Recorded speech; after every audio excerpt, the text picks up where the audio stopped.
Slavery is a word heavy with pain and injustice. It describes a system where human beings are owned by other people, like property. They are forced to work without pay, under the constant threat of violence. Their freedom, their families, and their very lives are not their own. This is not a story from a distant, unrecognizable past. It is a fundamental, tragic part of human history, one that has touched every corner of our world. Understanding slavery isn't just about looking back at historical events. It is about confronting the deepest, most uncomfortable truths about power, greed, and the stories we tell ourselves to justify the unthinkable.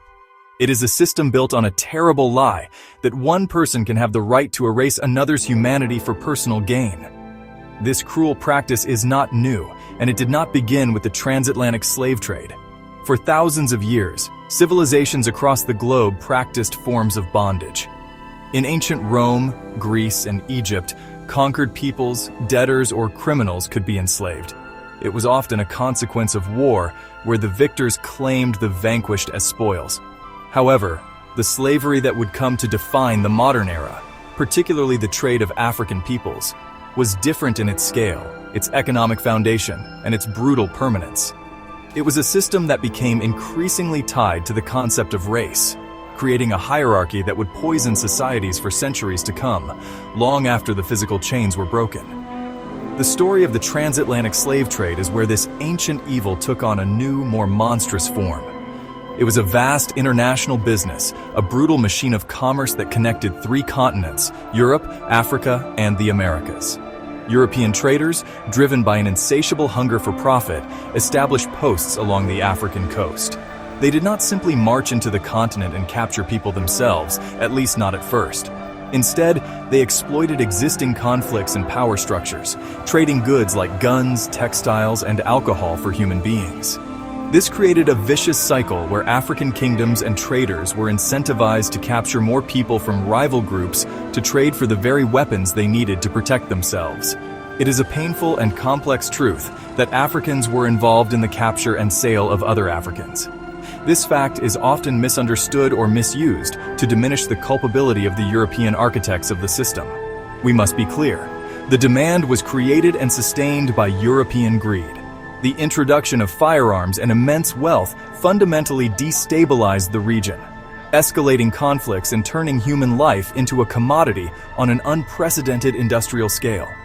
The system was designed and driven by European nations for the sole purpose of enriching themselves, and its devastating mechanics ensnared everyone in its path. The responsibility for this massive crime against humanity rests with those who built the market. The primary engine of the transatlantic slave trade was simple, powerful, and deeply immoral: greed. As European powers like Portugal, Spain, Britain, and France began colonizing the Americas, they discovered lands rich with resources. Sugar, tobacco, cotton, and coffee were incredibly profitable crops, but they required immense amounts of difficult labor to cultivate. The colonists first tried to force the indigenous peoples of the Americas to do this work, but disease and brutal overwork decimated their populations. They then turned to indentured servants from Europe, but there were never enough people willing to sign up for such harsh conditions. The insatiable demand for labor to fuel the booming plantation economy created a moral vacuum. It was in this vacuum that the African continent became the target. Traders and plantation owners saw an entire continent of people as a potential workforce to be exploited. They were not seen as individuals, as fathers, mothers, artists, or farmers. They were seen as a solution to a labor problem, a means to an end.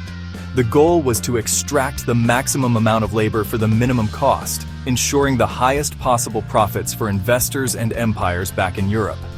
This cold economic calculation was the horrible truth at the heart of the system.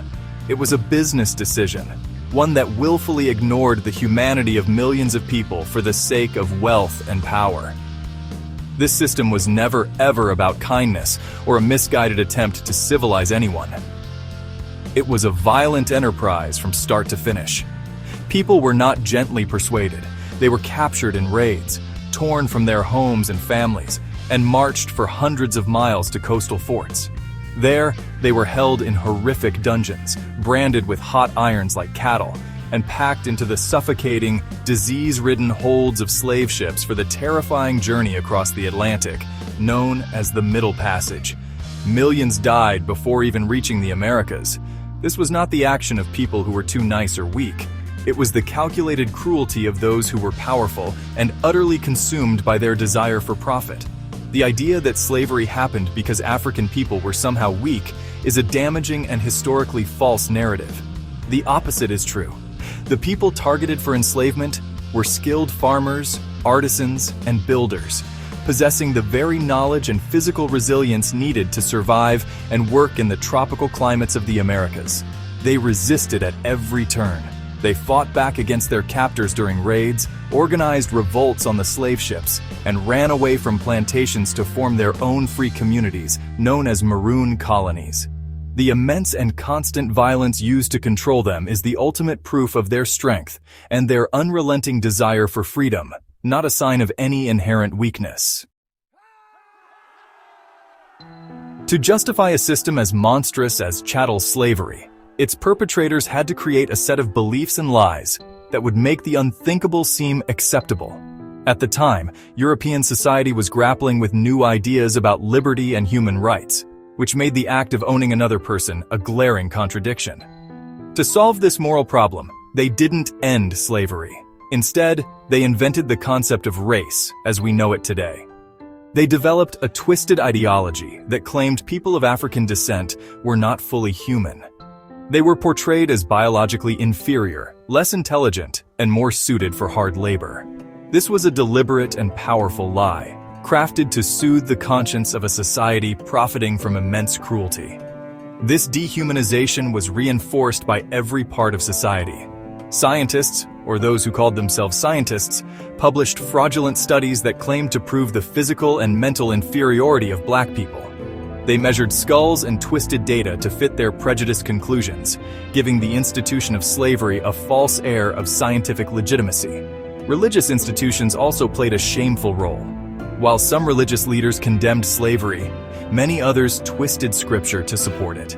They argued that slavery was part of a divine plan, or that it was a way to introduce Africans to Christianity, ignoring the profound hypocrisy of enslaving people in the name of a faith that preaches love and equality. These justifications were not honest misunderstandings. They were intentional deceptions. This constant propaganda had a powerful effect, creating a deep-seated prejudice that seeped into the culture. Enslaved people were legally defined as property or chattel, no different from a horse or a piece of furniture. This legal status stripped them of all rights. They could not marry legally. Their children were born into slavery and could be sold away from them at any moment, and they had no legal recourse against even the most horrific abuse from their owners. Testifying against a white person in court was impossible. This wasn't just a social custom, it was the law of the land, designed to maintain a rigid hierarchy and ensure the slave-owning class held all the power. The purpose of these lies was to maintain control. By convincing the broader society, and even attempting to convince the enslaved themselves, that this was the natural order of things, the slaveholders hoped to prevent rebellion and secure their economic system. They promoted images of the happy slave, content with their lot in life, while simultaneously using brutal violence like whippings, brandings, and executions to crush any sign of dissent. This combination of psychological manipulation and physical terror was the bedrock of slavery's power. It was a system that could not have survived a single day without the constant reinforcement of lies and the ever-present threat of violence. The damage caused by centuries of slavery is almost impossible to fully comprehend. It inflicted a deep and lasting trauma on millions of individuals and their descendants. The most immediate pain was the physical and emotional suffering of daily life. The backbreaking labor, the inadequate food and shelter, the constant fear, and the daily indignities. But the deepest wound was the systematic destruction of families. Husbands were sold away from wives, and parents were forced to watch as their children were taken from them, never to be seen again. This deliberate tearing apart of the family unit was one of the most inhumane aspects of the entire system, creating a legacy of grief that has been passed down through generations. Beyond the individual and familial trauma, Slavery fundamentally reshaped history and societies on a global scale. The immense wealth generated from slave labor built the economies of Europe and the Americas. The profits from sugar and cotton funded the Industrial Revolution, built cities, and established powerful dynasties. At the same time, the African continent was robbed of millions of its healthiest and most productive people, leading to profound social and political instability that has had lasting effects. The history we are taught often celebrates the economic progress of this era without acknowledging that it was built on the backs of enslaved human beings. This is a debt that history has yet to fully reckon with. The end of slavery did not mean the end of the suffering or the ideas that slavery created. The lie of racial inferiority, invented to justify bondage, lived on. It became the foundation for segregation, discrimination, and systemic inequality that continued long after emancipation. Former slaves and their descendants were denied access to education, land, political power, and economic opportunity. The struggle for true freedom and equality had only just begun. The fight for civil rights in the 20th century and the ongoing fight against systemic racism today are direct continuations of the battle that began on slave ships and plantations hundreds of years ago. In conclusion, the story of slavery is a sad and horrible truth about the human capacity for greed and cruelty. It was not an accident of history, nor was it the result of any weakness on the part of the enslaved. It was a deliberate, calculated system of exploitation, built on a foundation of lies and fueled by an insatiable desire for wealth and power. Its legacy is a world forever changed, marked by deep wounds that have not fully healed. Yet, it is also a story of incredible resilience. Within this tale of profound darkness, we find the enduring strength of the human spirit, the spirit that fought, survived, and never stopped striving for the freedom and dignity that is the birthright of all people.